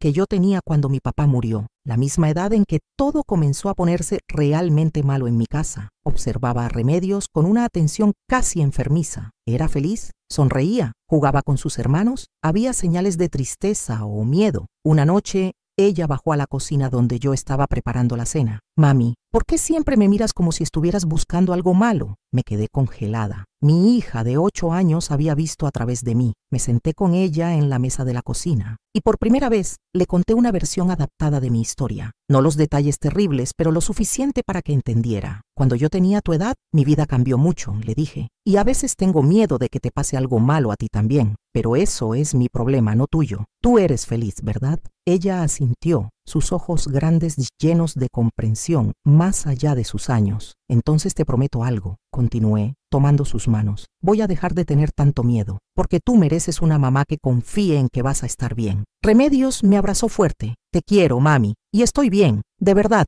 Ese fue un momento de sanación profunda para mí. Los años pasaron. Mis 3 hijos crecieron en una casa llena de amor, de risas, de seguridad. Nunca tuvieron que verificar si había gas en su cuarto. Nunca tuvieron que revisar su comida antes de comer. Nunca tuvieron que vivir con miedo. Y eso, más que cualquier otra cosa, me demostró que había roto el ciclo. Cuando Remedios tuvo su primer hijo, mi primer nieto, la vi sostenerlo con esa misma mezcla de amor y terror que yo sentí. Y le dije lo mismo que Felicitas me dijo a mí. El amor verdadero viene con miedo. Miedo de que algo les pase. Miedo de no ser suficiente. Pero ese miedo viene del amor, no del rechazo. Y esa es la diferencia. Hoy, viendo a mis 3 hijos como adultos exitosos, amorosos, buenos padres para sus propios hijos, sé que lo logré. Rompí la cadena de dolor que comenzó con mi madre. Mis hijos nunca conocieron el miedo que yo conocí, y sus hijos, mis nietos, están creciendo con aún más amor y seguridad. El ciclo se rompió, no con venganza, no con odio, sino con amor consciente y determinado. Y esa, mis queridos, es la victoria más grande de mi vida, mayor que mi título de médica, mayor que las vidas que he salvado, porque salvé a mi propia familia de un legado de dolor. Cuando miro a Hortensia, mi hija menor que ahora vive conmigo, veo a una mujer segura, amorosa, que nunca dudó del amor de su madre, y pienso, lo hice, realmente lo hice. El miedo de repetir la historia de mi madre fue real, pero el amor fue más fuerte, y al final, el amor siempre gana, siempre. Los años 80 trajeron cambios importantes a Tepatitlán y a mi vida. El pueblo crecía, llegaban más familias, se construían más casas, el centro de salud se expandió y contrataron más personal. Yo ya era conocida como la doctora del pueblo, aquella que atendía a todos sin importar si podían pagar o no. Pascual prosperaba con su transportadora. Los camiones iban y venían por todo Jalisco hasta Guadalajara, Colima, incluso hasta la Ciudad de México. Nuestros hijos crecían sanos y felices. En la superficie, todo parecía perfecto, pero en 1987 algo sucedió que removió todo el trauma que yo pensaba haber superado. Remedios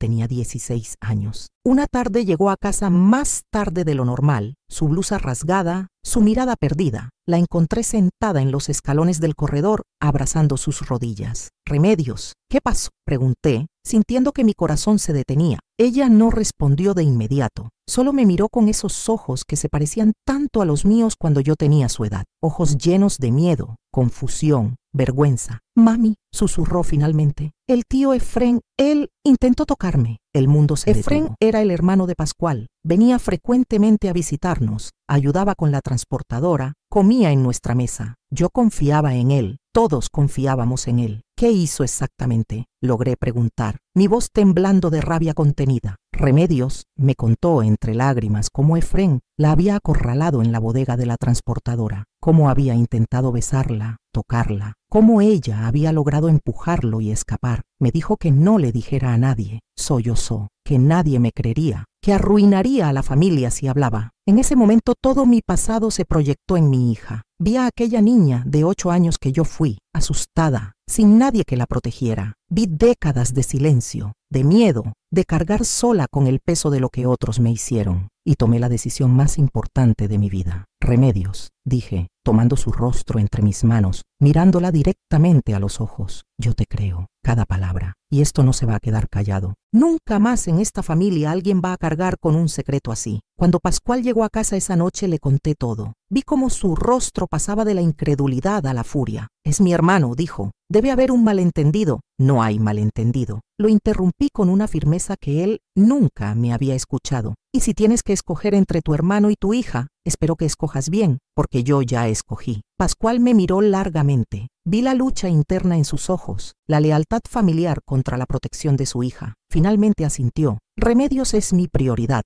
siempre. Esa misma noche, fuimos a la casa de Efrén. Pascual lo confrontó directamente frente a su esposa, frente a sus propios hijos. ¿Tocaste a mi hija?, le preguntó. Efrén negó, mintió, dijo que Remedios estaba confundida, que probablemente malinterpretó un abrazo de tío. Pero yo no iba a permitir que mi hija fuera silenciada como yo lo fui. Mientes, le dije. Y si vuelves a acercarte a mi hija, si vuelves a poner un pie en mi casa, voy a denunciarte con la policía. No me importa que seas familia, no me importa lo que digan los demás. Mi hija no va a cargar con tu culpa. La esposa de Efrén, Socorro, me miró con odio. Estás destruyendo a esta familia por una mentira de una adolescente dramática. No, respondí calmadamente. Estoy protegiendo a mi familia de un depredador. Hay una diferencia. Salimos de esa casa y nunca más volvimos. Efrén fue expulsado de la transportadora. La familia se dividió. Algunos nos apoyaron. Otros dijeron que yo estaba exagerando, que estaba siendo demasiado dura, que debía pensar en la unidad familiar. Pero yo había aprendido la lección más dolorosa de mi infancia. La unidad familiar no vale nada si significa sacrificar la seguridad de un niño. Durante semanas después del incidente, Remedios estaba callada, retraída. Una noche entró a mi cuarto, donde yo leía antes de dormir. «Mami, ¿hice mal en decirte?», preguntó. «Toda la familia está peleada por mi culpa». La senté a mi lado en la cama y por primera vez le conté mi historia completa, no la versión suavizada que le había contado años atrás, la historia real con todos sus detalles oscuros. Le conté sobre los accidentes planeados, sobre el seguro de vida, sobre las fugas, sobre el miedo constante. Le conté sobre cómo nadie me protegió, sobre cómo tuve que protegerme sola. Y por eso, concluí, nunca voy a permitir que tú pases por algo similar. Nunca vas a tener que cargar sola con algo así. La familia que se rompe porque defendiste tu seguridad no era una familia real para empezar. Remedios lloró en mis brazos, pero eran lágrimas de alivio, no de culpa. «Gracias por creerme», susurró. «Siempre te voy a creer», le prometí. Ese incidente cambió algo fundamental en mí. Me di cuenta de que había estado tan enfocada en no repetir los errores de mi madre, que no había pensado en cómo romper activamente el ciclo de abuso que va más allá de la familia nuclear. Comencé a hablar más abiertamente sobre abuso infantil en mi trabajo. Cuando atendía a niños en el centro de salud, prestaba más atención a señales de maltrato. Hacía preguntas, observaba comportamientos. No tenía miedo de reportar cuando algo no se veía bien. Algunos en el pueblo me criticaron. «La doctora Ángela se está metiendo donde no la llaman», decían. «Está destruyendo familias con sus sospechas». Pero yo no me callaba, porque había aprendido que el silencio mata más que las palabras. En 1989, salvé a una niña de 9 años que llegó al centro de salud con accidentes repetidos, fracturas que no concordaban con las explicaciones de los padres, quemaduras en lugares extraños. Reporté el caso a las autoridades. La niña fue removida de la casa. La familia me maldijo públicamente. Me llamó entrometida, destructora de hogares. Pero 2 años después, aquella niña, ya en una casa adoptiva, vino a visitarme. Me abrazó y me dijo: «Gracias por salvarme, doctora. Me iba a matar si me quedaba ahí». Y supe que había hecho lo correcto. Pascual me apoyó siempre, aunque a veces le costaba, especialmente cuando mis acciones afectaban a familias conocidas, a amigos, a gente respetada del pueblo. «¿Estás segura?», me preguntaba a veces. «¿Y si te equivocas? ¿Y si tengo razón?», respondía yo. «Puedes vivir con la posibilidad de que un niño sufra porque yo no hice nada». Con el tiempo él entendió y se convirtió en mi mayor aliado. Cuando Armando y Hortensia crecieron, les enseñé lo mismo que aprendí a costa de tanto dolor. Nadie tiene derecho a tocar tu cuerpo sin tu permiso. Nadie tiene derecho a hacerte sentir incómodo. Y si alguien lo hace, no importa quién sea, tú hablas, tú gritas, tú peleas. Pero, ¿y si es familia?, preguntó Hortensia una vez, cuando tenía unos 10 años. «Especialmente si es familia», respondí, «porque la familia no es una licencia para hacer daño. La familia debería ser tu lugar más seguro, no tu mayor peligro». Mis hijos crecieron con esa enseñanza, y cuando tuvieron sus propios hijos, mis nietos, les enseñaron lo mismo. Hoy, en 2025, veo a mis nietos, especialmente a las niñas, y veo algo que yo nunca tuve: la confianza de que serán escuchadas, la seguridad de que alguien va a creerles, la certeza de que no cargarán solas con secretos que las destruyen. El incidente con Efrén fue doloroso. La ruptura familiar fue difícil, pero fue necesaria, porque aprendí que proteger a los tuyos a veces significa decepcionar a otros, que hacer lo correcto no siempre te hace popular, que romper el silencio tiene un costo, pero el costo del silencio es es siempre mayor. Efrén murió hace 5 años. Nunca se disculpó, nunca admitió lo que hizo. Pero Remedios creció fuerte, segura, sin la carga de un secreto que hubiera envenenado su vida. Y eso es lo único que importa. Hoy, cuando una madre trae a su hijo al centro de salud y veo señales de que algo no está bien,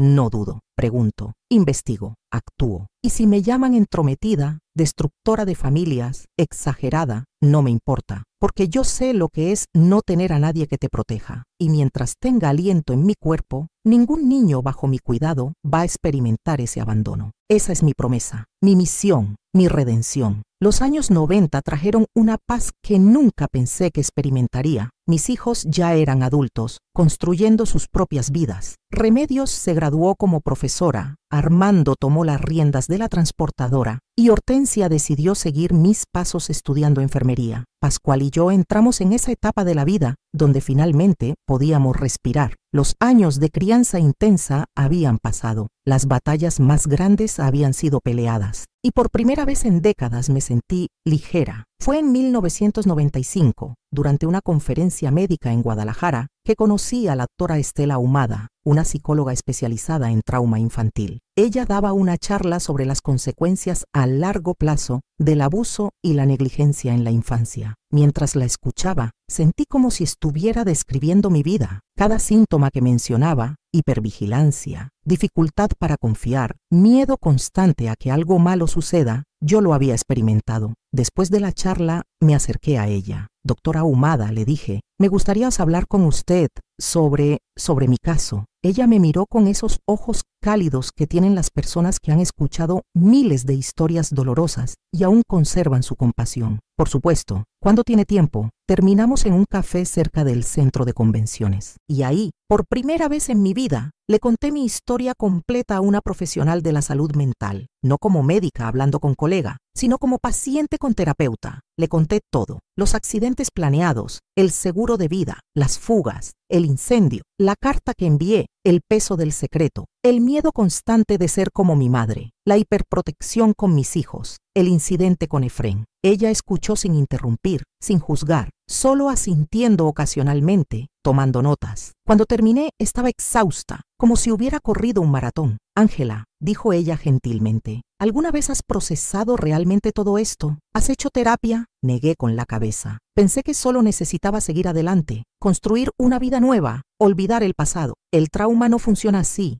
explicó. No puedes simplemente olvidarlo. Se queda en tu cuerpo, en tus reacciones, en tus miedos. Puedes construir una vida hermosa encima de él, como has hecho, pero eventualmente necesitas procesarlo o seguirá afectándote de maneras que ni siquiera reconoces. Me ofreció sesiones de terapia. Dije que lo pensaría, pero cuando volví a Tepatitlán, no podía dejar de pensar en sus palabras. Pascual notó mi inquietud. ¿Qué pasó en Guadalajara?, me preguntó una noche mientras cenábamos. Le conté sobre la doctora Estela, sobre lo que me había dicho. Creo que debería hacer terapia, admití. Creo que hay cosas que nunca he procesado realmente. Pascual tomó mi mano sobre la mesa. Si crees que te va a ayudar, hazlo. Ya es hora de que alguien cuide de ti de la forma en que tú has cuidado a todos los demás. Comencé las sesiones de terapia, viajando a Guadalajara una vez al mes para ver a la doctora Estela. Al principio era difícil, revivir todo, hablar de cosas que había enterrado por décadas. En una de las primeras sesiones, me preguntó algo que nunca había considerado. Ángela, ¿alguna vez te has permitido estar enojada con tu madre? La pregunta me tomó por sorpresa. ¿Enojada? Sí, has hablado de miedo, de tristeza, de confusión, pero nunca de enojo. ¿Nunca has sentido rabia por lo que ella te hizo? Me quedé en silencio por un largo tiempo. La verdad era que no. Siempre había sentido lástima por ella, confusión sobre por qué me odiaba, tristeza por no haber tenido una madre amorosa. Pero, ¿enojo? Tengo miedo del enojo,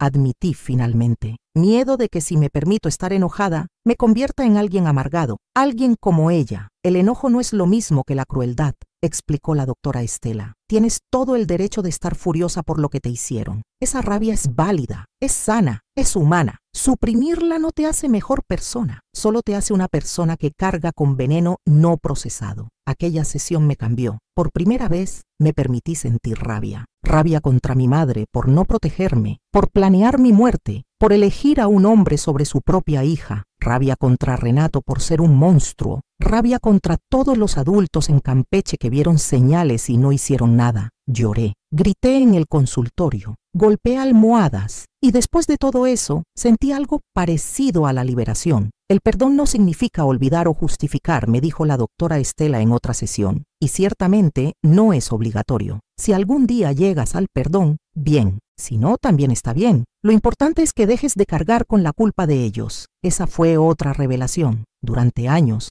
sin darme cuenta, había cargado con parte de la culpa. ¿Qué hice yo para que mi mamá me odiara? Era la pregunta que me perseguía. Como si yo, una niña inocente, hubiera sido responsable de la crueldad de mi madre. No hiciste nada, me repitió la doctora Estela una y otra vez. La falla estaba en ella, no en ti, nunca en ti. Las sesiones continuaron por 2 años. Poco a poco, fui liberándome de pesos que ni siquiera sabía que cargaba. Aprendí que mi hipervigilancia con mis hijos no era amor, era trauma no procesado. Aprendí que mi necesidad de controlar todo era una respuesta a haber estado completamente fuera de control en mi infancia. Aprendí que mis pesadillas no eran aleatorias, eran mi mente tratando de procesar lo que nunca había sido procesado. Y aprendí algo fundamental: sobrevivir no es lo mismo que sanar. Yo había sobrevivido brillantemente, había construido una vida hermosa, pero no había sanado realmente. La sanación vino despacio, como las olas del mar. Algunas sesiones eran devastadoras, otras eran esperanzadoras, pero todas eran necesarias. Pascual notó los cambios en mí. Estás diferente, me dijo un día, más presente, como si hubiera regresado completamente de algún lugar lejano. Tenía razón. Había pasado décadas viviendo con un pie en el presente y otro en el pasado traumático. Finalmente estaba completamente en el presente. En 1997, la doctora Estela me sugirió algo radical: escribir una carta a mi madre. No para enviarla, ella ya estaba muerta, sino para sacar todo lo que nunca pude decirle. Me resistí al principio. ¿Para qué? Pero eventualmente lo hice. Me senté en mi escritorio, con la mesa que Pascual había hecho para mí, y escribí: Madre, no te llamo mamá porque una mamá protege, ama, cuida. Tú solo compartiste tu sangre conmigo, nada más. Quiero que sepas que pasé décadas tratando de entender por qué me odiabas. ¿Qué había hecho yo para merecer tu rechazo, tu frialdad,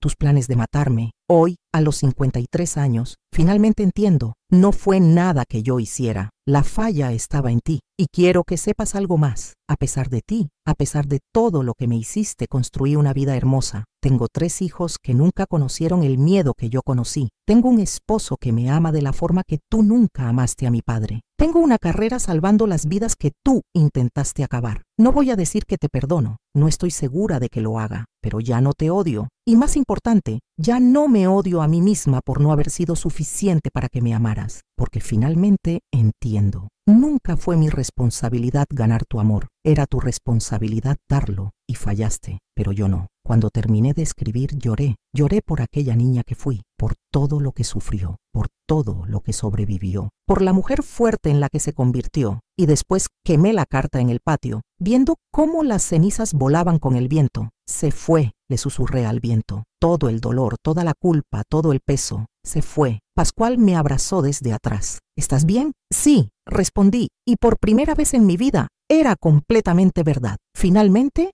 estoy bien. Los años siguientes fueron los más felices de mi vida, no porque no hubiera desafíos, los hubo, sino porque finalmente estaba completa emocionalmente. Cuando Pascual falleció en 2020, pude llorar su muerte sin que se mezclara con el trauma de mi infancia. Era dolor puro, limpio, de perder a alguien amado, no dolor contaminado con abandono y rechazo. Y esa fue otra forma de sanación, poder experimentar emociones plenamente, sin que cada dolor presente fuera amplificado por el dolor pasado. Hoy, a los 81 años, puedo decir con certeza, la sanación es posible. No es rápida, no es fácil, pero es posible. No tienes que hacer las paces con quienes te hicieron daño, pero sí tienes que hacer las paces contigo mismo. Hoy, mientras les cuento esta historia desde mi consultorio en Tepatitlán, con mis 81 años bien vividos, puedo mirar hacia atrás sin que el pasado me duela como antes. No es que haya olvidado, es que finalmente hice las paces con mi historia. Cada mañana, cuando me levanto y preparo mi cafecito con canela, agradezco por estar viva. Agradezco por cada día que me robé del destino que mi madre y Renato planearon para mí. Agradezco por cada vida que he salvado, porque sé que ninguna de ellas habría sido tocada si yo hubiera muerto en aquel río en Campeche. Mi vida hoy es simple, pero profundamente significativa. Las paredes de mi consultorio cuentan una historia de redención, diplomas que nunca debí haber obtenido, fotos de niños que salvé, dibujos de pacientes agradecidos y ese retrato de mi graduación donde aparezco rodeada de las personas que me salvaron cuando más lo necesitaba. A veces vienen pacientes nuevos, jóvenes que no conocen mi historia. Me ven como una doctora más, una abuelita amable que cura dolencias y receta medicinas. No saben que la mujer frente a ellos sobrevivió a intentos de asesinato, huyó 3 veces de la muerte y construyó una vida entera sobre las ruinas de una infancia devastada. Y está bien que no lo sepan, porque mi historia ya no me define, la complementa, la enriquece, le da profundidad.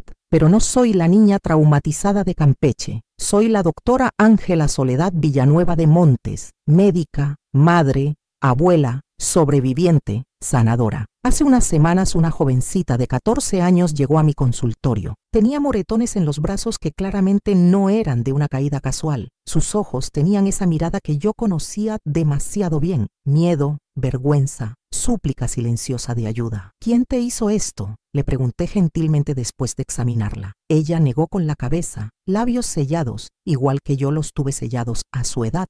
Me senté a su lado, no como doctora con autoridad, sino como mujer con mujer. Cuando yo tenía tu edad, le dije, alguien también me lastimaba, y pensé que si hablaba las cosas se pondrían peor. Pensé que era mi culpa. Pensé que tenía que aguantar en silencio. Ella me miró, sorprendida. Esta abuelita doctora, tan respetada en el pueblo, ¿también había sufrido? ¿Y qué pasó?, susurró. Hablé, respondí. No de inmediato. Me tomó tiempo encontrar el valor, pero cuando hablé, mi vida comenzó, la vida de verdad, no la sobrevivencia constante, sino la vida. Ella comenzó a llorar y entre lágrimas me contó sobre su padrastro, sobre los golpes, sobre el miedo, sobre sentirse atrapada. Esa tarde, esa niña salió de mi consultorio no solo con tratamiento para sus moretones físicos, sino con un plan de protección. Llamé a las autoridades, llamé a servicios sociales, me aseguré de que no regresara a esa casa hasta que estuviera segura. Algunos dirán que me excedí en mis funciones, pero yo sé que salvé a esa niña de años, tal vez décadas de trauma. La salvé de convertirse en otra Ángela, otra sobreviviente cargando con el peso de secretos que no son suyos. Mis hijos me dicen que debería jubilarme. Mamá, ya trabajaste suficiente, ya hiciste suficiente, descansa. Pero, ¿cómo puedo descansar cuando hay niños que necesitan ser salvados? Cuando hay vidas que necesitan ser protegidas. Este trabajo no es solo mi profesión, es mi redención continua. Cada vida que salvo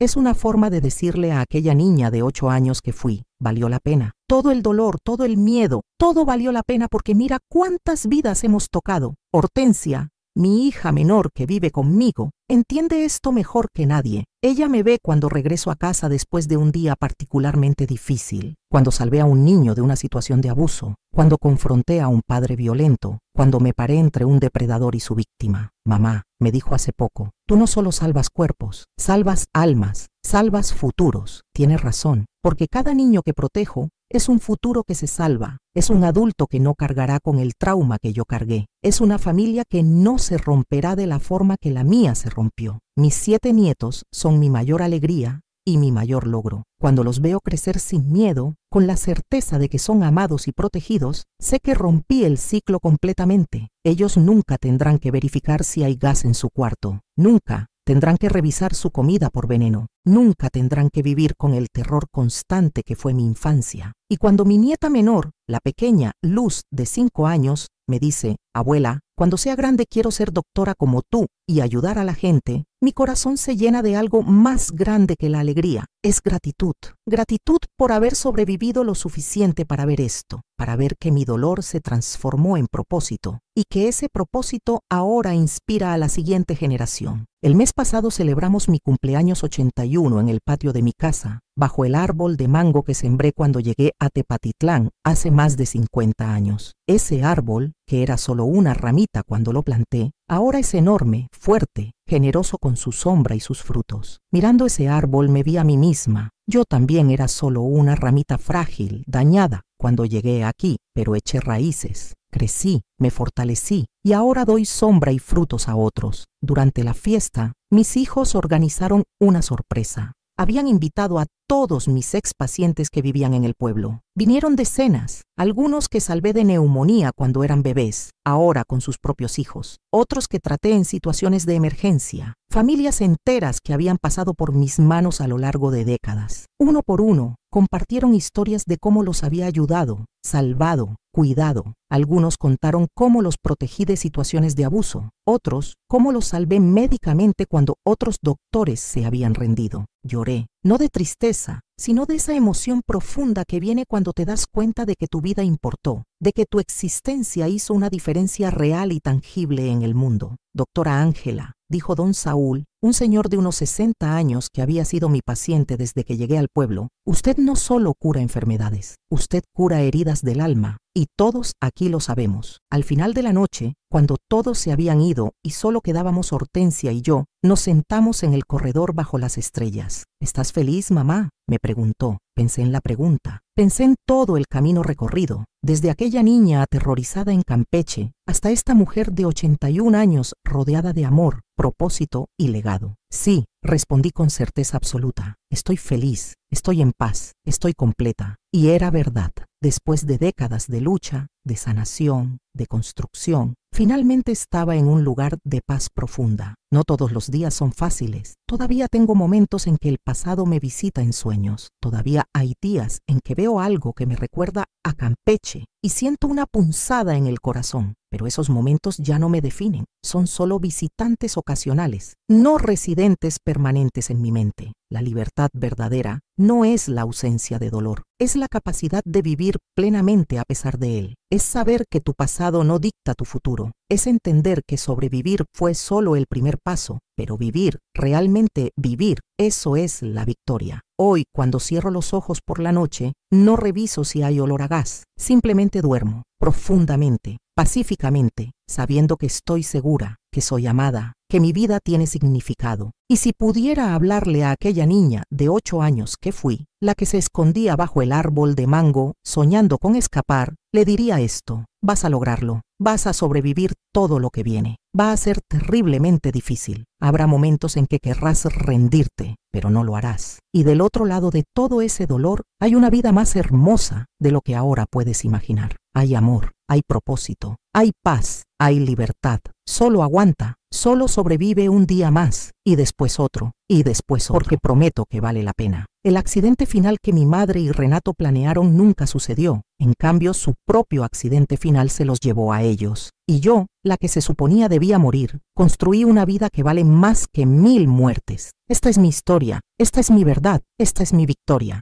Y si mi historia puede salvar aunque sea a una persona, si puede dar esperanza a alguien que está viviendo su propio infierno, si puede ser la luz en la oscuridad de alguien más, entonces todo, absolutamente todo, valió la pena. Mis queridos, si han llegado hasta aquí, si han escuchado la historia completa de esta viejita que sobrevivió a lo imposible, quiero pedirles algo desde el fondo de mi corazón. Si tú también has cargado con un silencio que te pesa, si también has vivido con miedo y aún así sigues de pie, comenta esta frase: yo también merezco vivir sin miedo. Tu comentario puede ser la luz que otra mujer, otro hombre, otro niño necesita para atreverse a hablar, para encontrar el valor de buscar ayuda, para recordar que merecen algo mejor. Y si esta historia tocó tu corazón, te invito a suscribirte a este canal ahora mismo, darle like a este video y compartirlo con alguien que lo necesite. Activa la campanita para que no te pierdas las próximas historias, porque nadie debería cargar solo con un dolor tan pesado. Nadie debería sentir que está atrapado sin salida. Nadie debería vivir en el silencio que casi me mata. Comparte este video. Puede salvar una vida.